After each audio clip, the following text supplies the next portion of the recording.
बानी पीटीआई का 9 मई के वाकयात पर मशरूत माफ़ी मांगने का ऐलान। कहा 9 मई के वाकयात की सीसीटीवी वीडियो सामने लाएं। अगर पीटीआई के ओहदेदार 9 मई के वाकयात में मुलविस हुए तो वो इन वाकयात पर ना सिर्फ माफ़ी मांगेंगे बल्कि उनको कड़ी से कड़ी सज़ा दिलवाएंगे। अगर पीटीआई के लोग 9 मई के वाकयात में मुलविस हुए तो उनको पार्टी से भी निकाल दिया जाएगा। बानी पीटीआई ने कहा कि उन्हें रेंजर्स ने घसीटा। क्या पाकिस्तान और आलमी सतह पर मकबूल तरीन शख्स की कोई इज्जत नहीं? क्या आपको मुझसे माफ़ी नहीं मांगनी चाहिए?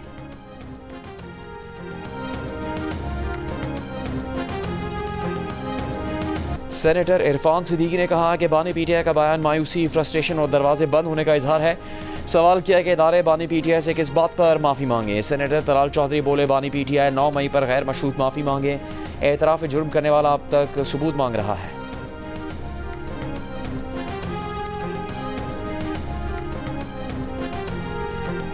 इलेक्शन कमीशन का मखसूस नशिस्तों से मुतालिक सुप्रीम कोर्ट के मुख्तसर फैसले पर ही नजरसानी अपील दायर करने का फैसला। इलेक्शन कमीशन की नजरसानी दरखास्त में कहा गया है कि सुप्रीम कोर्ट का 12 जुलाई का हुक्म इम्तियाजी और एक पार्टी के हक में है। 41 अरकान को दोबारा पार्टी वाबस्तगी का मौका फराहम करने का कोई जवाज़ नहीं। फैसला अदालती इख्तियार से तजावुज़ है।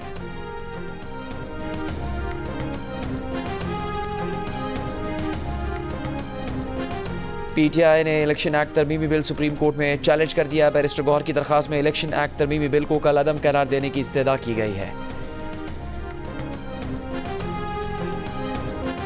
शेख मुजीब को हीरो कहने वाले बानी पीटीआई की पार्टी ने एक मुजस्मा गिरने पर बयानिया बदल लिया। विफाकी वजीर इत्तलात अता तारड़ का तंज। कहा बानी पीटीआई ने अपना मवाजना शेख मुजीब से किया। जब ढाका में मुजीब के मुजस्मे गिरे तो कोई और ही बात की जा रही है। अब कहे ना कि शेख मुजीब हीरो है। बैरिस्टर गौहर ने शहबाज शरीफ को हुसैन वाजिद से सीखने का मशवरा दिया। ये बताएं, शेख मुजीब को हीरो कहने की वीडियोस पीटीआई के हैंडल से शेयर नहीं की गई। हुकूमत पाकिस्तान बांग्लादेश के अवाम के साथ है, उनका बाहर निकलना सराहे जाने के काबिल है। अता तारड़ का कहना था कि कल की कानूनसाजी से तहरीक इंसाफ के वजूद पर डेड तो पड़ा है।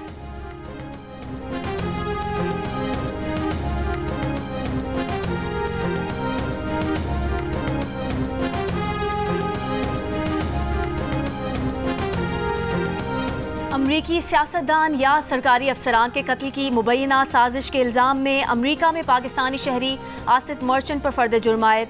अदालती दस्तावेज़ के मुताबिक 46 साला आसिफ मर्चेंट ईरान में वक्त गुजारने के बाद पाकिस्तान से अमरीका आया था ताकि साजिश पर अमल के लिए लोग भर्ती कर सके। आसिफ मर्चेंट जिन किराए के कातिलों के राब्ते में था वो दरअसल अंडरकवर FBI एहलकार थे। आसिफ मर्चेंट को 12 जुलाई को उस वक्त गिरफ्तार किया गया जब वो अमरीका से जाने की तैयारी कर रहा था। आसिफ मर्चेंट कराची में बैंकिंग के शोबे से वाबस्ता रहे। तर्जुमान व्हाइट हाउस का कहना है कि आसिफ मर्चेंट का ट्रंप पर कातिलाना हमले से कोई ताल्लुक नहीं।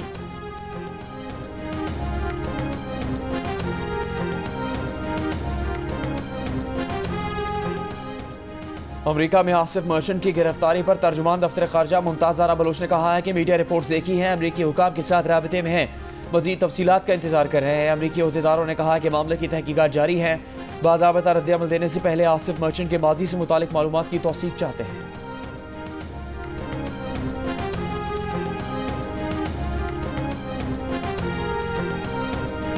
पीटीआई दौर में मोहम्मद अली की रिपोर्ट में IPPs का ऑडिट करने का कहा था, लेकिन तहकीकात की बजाय IPPs को सालिसी के अमल में डालकर इल्तवा का शिकार किया। वजीर तवानाई अवैस लगारी का सेनेट की कायमा कमेटी के इजलास में इंकशाफ। बताया कि पीटीआई हुकूमत की जानिब से तहकीकात ना करवाने का खमियाजा आवाम आज भुगत रहे हैं। नामुकम्मल रिपोर्ट पर सालिसी होती तो IPPs को क्लीन चिट मिल जानी थी। हुकूमत IPPs के मामले को संजीदगी से देख रही है।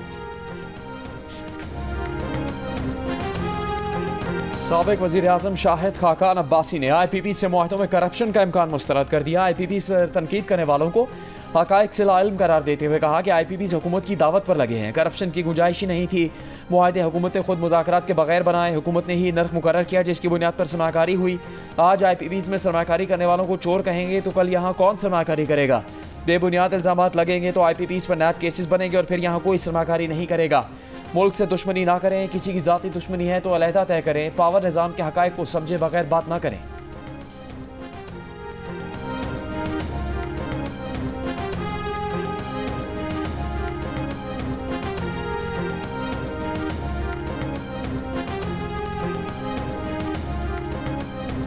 बिजली के बिलों में इजाफी टैक्सेस और महंगाई के खिलाफ जमात इस्लामी का रावलपिंडी के लियाकत बाग में धरना 13वें रोज भी जारी। हुकूमती टीम और जमात इस्लामी के दरमियान मुज़ाकरात का चौथा दौर आज होगा। अमीर जमात इस्लामी हाफिज नईमुर रहमान कहते हैं कि पाकिस्तान के अवाम उस बिजली का बिल क्यों अदा करें जो उन्होंने इस्तेमाल ही नहीं की। फोरेंसिक ऑडिट से मालूम होगा कि कितने IPPs के मुआहदे गलत हुए हैं। जो हुकूमत के बस में है वही मुतालबात किए हैं। अमीर जमात इस्लामी हाफिज नईम का कल मरी रोड पर मार्च का ऐलान।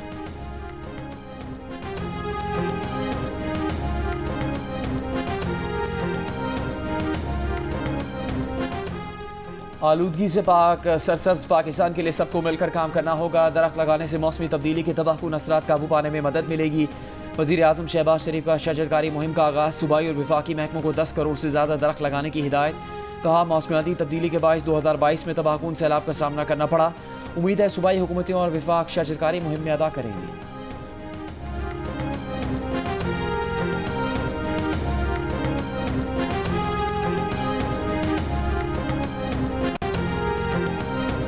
वज़ीर आला पंजाब मरीम नवाज की हिदायत पर लाहौर और कसूर के बाद ननकाना में भी फ्री वाईफाई सर्विस का आगाज़। ननकाना साहिब में पहले फेज़ में 5 मकामात पर वाईफाई सर्विस शुरू कर दी गई। वज़ीर आला पंजाब ने कहा, लाहौर में 50 लाख से ज़ायद शहरी सर्विस से इस्तेफादा कर चुके हैं।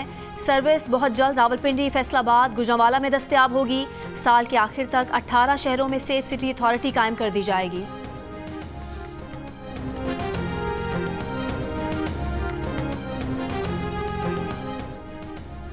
वर्ल्ड बैंक ने सिंध में सोलर सिस्टम के 2 लाख यूनिट्स तकसीम करने की मंसूबे की तौसीक कर दी। वज़ीर आला सिंध मुराद अली शाह की ज़ेर सदारत इजलास में वर्ल्ड बैंक की टीम को सोलर यूनिट्स की तकसीम पर ब्रीफिंग और K4 मंसूबे में तौसीक कामों की दस्तावेज़ात दी गई हैं।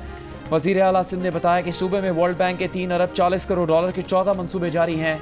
खुद हर मंसूबे की पेशरफ्त की निगरानी करते हैं। BRT येलो लाइन पर काम के आगाज़ के लिए मुआहदे पर दस्तखत 10 अगस्त को किए जाएंगे। वज़ीर बल्दियात सिंध सईद गनी ने इजलास को बताया कि टाउन्स की इस्तेदाद कार में इजाफे पर काम जारी है। प्रॉपर्टी टैक्स के सर्वे के लिए फर्म हायर की है। 30 अगस्त से काम शुरू होगा।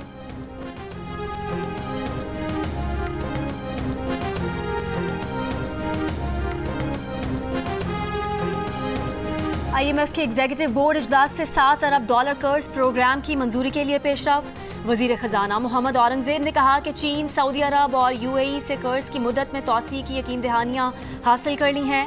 रोल ओवर 3 साल के लिए होगा, लेकिन हर साल नए सिरे से किया जाएगा। चीन, सऊदी अरब और UAE की यकीन दहानी से मुतालिक IMF को आगाह कर दिया गया है। IMF के एग्जीक्यूटिव बोर्ड का इजलास रवा माह के आखिर में मुतवक्के है। IMF बोर्ड पाकिस्तान के लिए 37 माह पर मुहित 7 अरब डॉलर के कर्ज प्रोग्राम की हतमी मंजूरी देगा।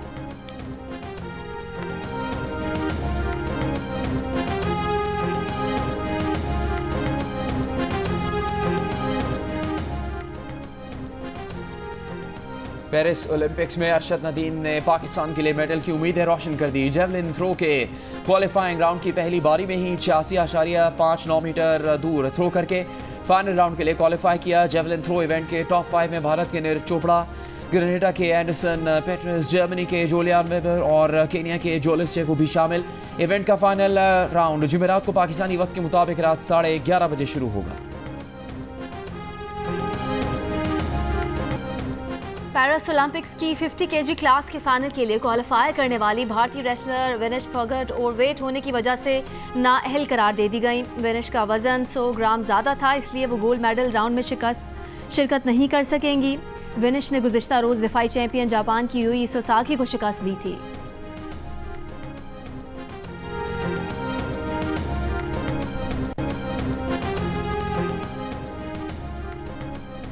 हुकूमत पाकिस्तान और अवाम बांग्लादेशी अवाम के साथ खड़े हैं। बांग्लादेशी सूरत हाल पर हुकूमत पाकिस्तान का पहला बाज़ाबता बयान सामने आ गया। तर्जुमान दफ्तर खारजा का कहना है कि उम्मीद है बांग्लादेश में हालात पुरअमन होंगे और तेज़ी से मामूल पर आएंगे। यकीन है बांग्लादेशी अवाम का जज्बा और इत्तेहाद उन्हें हम आहंग मुस्तकबिल की तरफ ले जाएगा। बांग्लादेश में जिंदगी मामूल पर आने लगी। तालीमी इदारे और गारमेंट्स फैक्ट्रियाँ दोबारा खुल गईं। सड़कों पर ट्रैफिक रवां दवां।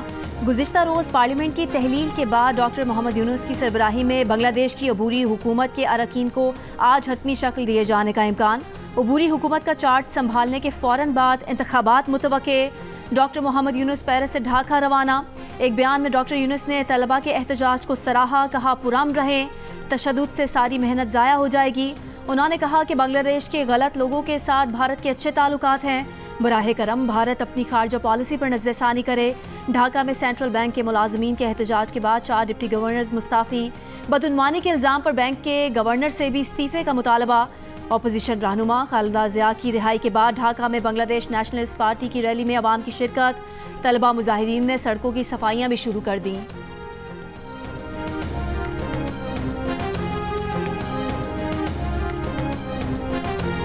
बजरिया हवाई जहाज इराक जाने वाले पाकिस्तानी ज़ायरीन से दाखिले पर पासपोर्ट नहीं लिए जाएंगे। वफाकी वज़ीर दाखिला मोहसिन नकवी और इराकी सफ़ीर हामिद अब्बास की मुलाकात में इत्तफाक। इराकी सफ़ीर ने कहा कि अरबईन के लिए पाकिस्तानी ज़ायरीन के वीज़ों में इजाफा किया जाएगा। मोहसिन नकवी ने कहा कि ज़ायरीन से ज़ायद फ़ीस चार्ज करने वाले एजेंट्स के खिलाफ एक्शन लिया जाएगा। वज़ीर दाखिला मोहसिन नकवी का वज़ीर एविएशन ख्वाजा आसिफ से राब्ता। दोनों वज़रा का इराकी एयरलाइन को आज से ही खुसूसी परवाज़ें चलाने की इजाज़त देने पर इत्तफाक।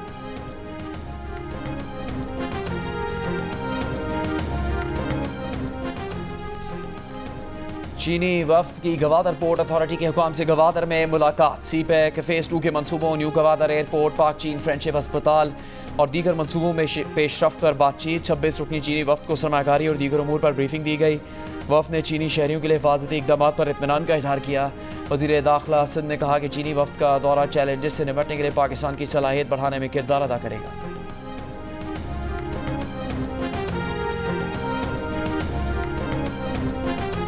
इस्लामाबाद हाई कोर्ट ने बानी पीटीआई की मुदाखलत के बगैर वकला से मुलाकात की दरख्वास्त पर समाअत। दरख्वास्त में अडयाला जेल में मुबैना मुदाखलत रोकने की इस्तदा। चीफ जस्टिस आमिर फारूक ने सवाल किया, क्या वजारत दिफा की रिपोर्ट आ गई है? डिप्टी अटॉर्नी जनरल ने बताया कि वजारत दिफा ने बानी पीटीआई के इल्ज़ाम को बेबुनियाद करार दिया है। पीटीआई के वकील शुएब शाहीन ने अदालत को आगाह किया कि वजारत दिफा के खत की कॉपी रिकॉर्ड का हिस्सा नहीं बनाई गई। चीफ जस्टिस आमिर फारूक ने डिप्टी अटॉर्नी जनरल से कहा कि अगर कोई ऐसी चीज़ नहीं तो वजारत दिफा का जवाब अदालत को दिखा दें। आपके खत के जवाब में खत लिखकर ही बताया होगा। अगर कोई हसास चीज़ नहीं तो इस खत को रिकॉर्ड का हिस्सा बना दें।